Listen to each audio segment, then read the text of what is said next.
Kryetari i Komisionit Komunal Zgjedhor në Prizren, Ysret Bytyqi, është ndaluar këtë të enjete për 48 orë nga Prokuroria Themelore, pas një aksioni të përbashkët të zhvilluar me Policinë e Kosovës dhe Drejtorinë për Hetimin e Krimeve Ekonomike dhe Korrupsionit.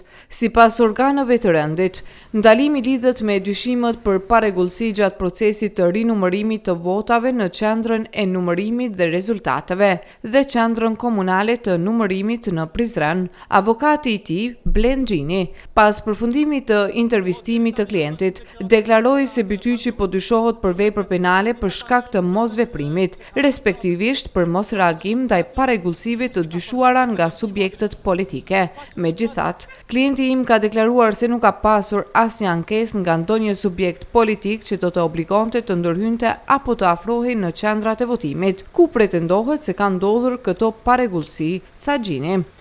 Sot me angazhimin tem me klientin tim, me të cilin nuk është arrestuar, po është dorëzuar për të dhënë deklarat në polici, i njëjti ka bashkëpunuar, por me të shikuar të drejtën e tij ligjore, unë kam pas situatën se ai duhet të vazhdon procedurën në heshtje, pasi që janë dhënë afër 104 deklarata nga të gjitha pandehur dyshuar, dhe mendoj se disa nga të pandehurit e kanë keq përdor emrin e tij dhe kanë dëmtuar imazhin e tij.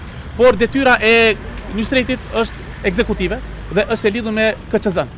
Po ashtu ky sipas policisë dhe sipas prokurorisë, ky po dyshohet për vepra penale për shkak mosveprimit të tij, nuk ka reaguar ndaj subjekteve politike që janë ndodhur këto keqpërdorimet që i kanë pa. Domethënë detyra e tij ka qenë të reagon qoftë me media, qoftë me email, qoftë me shkrim, që i ka pa këto parregullsi. Por me kontaktimin tim me Njësret, ai ka thënë asnjë ankesë nuk kanë pasur nga ndonjë subjekt që të afrohen në qendër votimit të cilën po ndodhin këto parregullsi.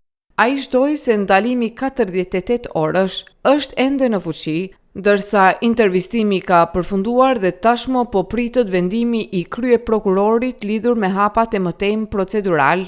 Po unë dyshoj deri më tani që i njëjti pasi e gëzon autoritetin e lartë pozitës si titull ekzekutiv në KQZ dhe KKZ, po ashtu ky i njëjti arrestimi i tij është kundërligjor dhe i pabas, sepse këtë detyrat e tij i ka kryer.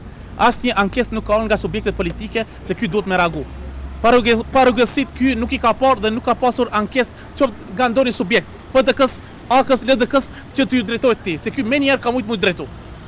A je njohur me lëndën e... Po, jam njohur me lëndën dhe tani presim nga ana prokurorisë se çfarë do të vendosë, çfarë do të jetë epilogi i ardhshëm. Po arrestimi i tij është më shumë paragjykues dhe supozues, pasi që detyra e tij nuk ka të bëjë asesi me koordinatorët e partive që kanë qenë. Se po thoni paragjykues kur ai ka pas komplet në dorë numërimin e votave si kryetari i KKZ-s. Po edhe një pyetje drekoj se vetë kryetari i KKZ-s, deklaratës sot që pata unë me të në bisedim, ai u deklarua se asnjë ankesë nuk kanë pas nga asnjë subjekt politik. Subjektet politike u dashur të ankohen ndaj tij dhe ai të reagon. Disa ai nuk ka pas ankesë, nuk ka pas asnjë procedurë pse të jetë mosveprimi i tij, të jetë pasojë që ai të ndalohet në polici. Ndryshe, gjatë ditës së sotme, Prokuroria Themelore e Prizrenit, pas një aksioni të përbashkët të zhvilluar me Policinë e Kosovës dhe Drejtorinë për Hetimin e Krimeve Ekonomike dhe Korrupsionit, ka intervistuar dhe ndaluar edhe disa persona të tjerë si të dyshuar për manipulim të votave në zgjedhjet e jashtëzakonshme të 28 dhjetorit.